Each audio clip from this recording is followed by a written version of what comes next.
Good day, friends. I hope you're doing really well. It is Monday, February 20th, and here we are back to our regular schedule, hopefully on Mondays and a different day, doing our live video. So for those who don't know me, my name is Tracy Brown, and my team and I provide trauma-informed, non-diet nutrition counseling. That's a mouthful, but our mission is to help y'all feel relatively safe enough inside to have a peaceful relationship with food and weight. So I had some requests for this topic, and we're just going to jump right in, is how do we navigate conversations about food and body when we kind of are working on opting out of the whole system of food and weight having some bearing on your value and your worth. You may be working on having a peaceful relationship with food and body and weight, and maybe you're in the early stages and you have some preliminary freedom and it feels wonderful and you want everybody to know. The problem is that they didn't sign up for that maybe at the same time you did, or they're not at that place in their life and their journey, those kind of things. And there may be still some negativity around food and weight and health and performance and performative love and all that stuff. So now you're in the position of I'm different, and I'm in a relationship with people, or I work with people that maybe don't know what I'm doing or don't understand what I'm doing, or what I'm doing might be threatening or intimidating. And so how are we going to navigate these conversations and these relationships? So this is going to be a multi-part video, meaning I'll probably do two, if not three videos about this topic, because it's pretty nuanced. And I know that my team and I, when we're working with people in individual sessions or in our groups, is that you really have to look at this thing very holistically, right? Because we can't make the assumption that people don't want to understand what we're doing, or that they're not willing to listen, or they're not even willing not to be educated, or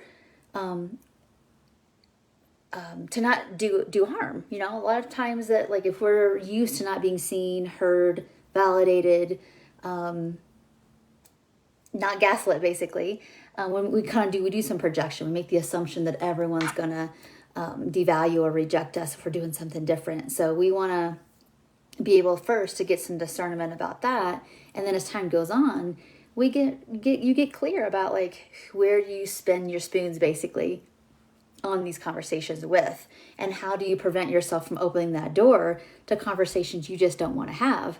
And I think I'll start with that one because there's so much nuance to everything I talk about. So in this video, we're going to talk about, how are you approaching conversations? Let's start with you. How are you approaching conversations about food and weight? And oftentimes we're at the beginning of this journey, we're either very excited, it's wow, I stopped dieting. And so therefore it's by 70%, I don't really deprivation driven eat anymore simply by a couple of weeks of not dieting. Now that's not the case for everyone, but a lot of times when you stop calorically restricting, when you stop food group restricting, some of those instances of feeling out of control, just by default of getting your needs met, start to go away. And it's so, you feel like you've got a miracle in your hands here you want to share with everybody. And then what happens, the next brother or sister or friend or coworker or whatever comes around, and they're complaining about that. They're complaining that they just can't eat healthy. They can't get it together. They were so bad yesterday. You're hearing this, and immediately you're like, oh, hey, this great thing. And you get shut down. Either, oh, that won't work for me, or I can never do that, or that sounds really unhealthy. And then of course, we're not at the beginning, we're not quite strong enough to be able to yeah, I know what I'm doing is maybe not for everybody, at every stage of their life. Okay, cool, I'm good. We're not always at that place in our own internal locus to control it. We cannot be offended and feel bad basically, right? So I think it's really important that if you are not ready to have food and weight conversations, but you don't want to shut down the relationship, it's just really important that when people maybe, complain about food and body, and they've opened that door, that unless you're really able to navigate whatever might come your way with that you're able to navigate that without feeling like you get your head chopped off, or all of your emotional energy wasn't drained.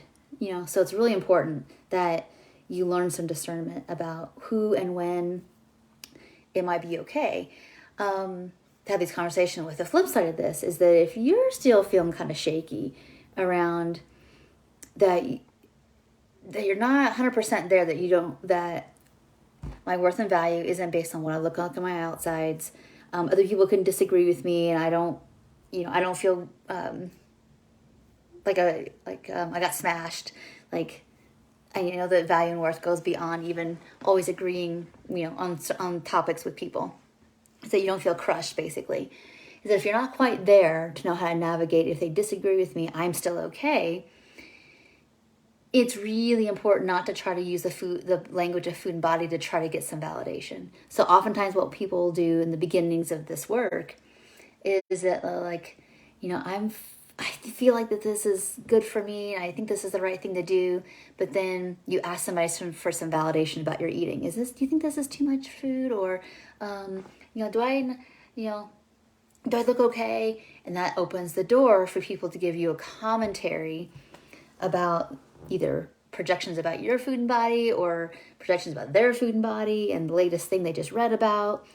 And I think that puts us in dangerous territory when we're like, oh, that's right, I didn't discern if this person is actually in a curious mode. They're full on in the programming right now around good food, bad food, or good bodies, bad bodies. They're not really the most productive person to talk about with this issue. So that's the summary here of video 1, is that it's important for you to assess where you are on your journey. Can you handle diet feedback to a non-diet commentary?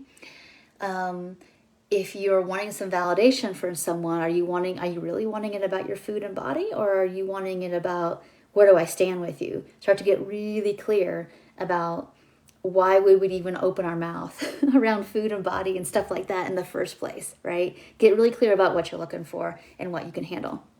Okay, we are going to keep talking about that. So in the next videos this week, we're going to talk about when it's our projection on other people who would be more than willing to have a conversation and support us, they just don't understand, versus people who are openly hostile, and maybe are part of some of your wounding even, and you keep going back to that hardware store for milk to get a different result. These are different videos. We're going to talk about those in the next 2 or 3 here. So I do hope you come back for those as well. If you have any nuances, those watching live, thank you for coming. If you have any nuances that either have been really helpful for you, that you want to share here in this community, or another aspect of this. I mean, it's almost like I imagine this topic as like a wheel with many spokes, and we're just going to talk about a handful of them. I know there are many more. So if you want to add something to the pot, I'll be happy to do a 4th video. No problem.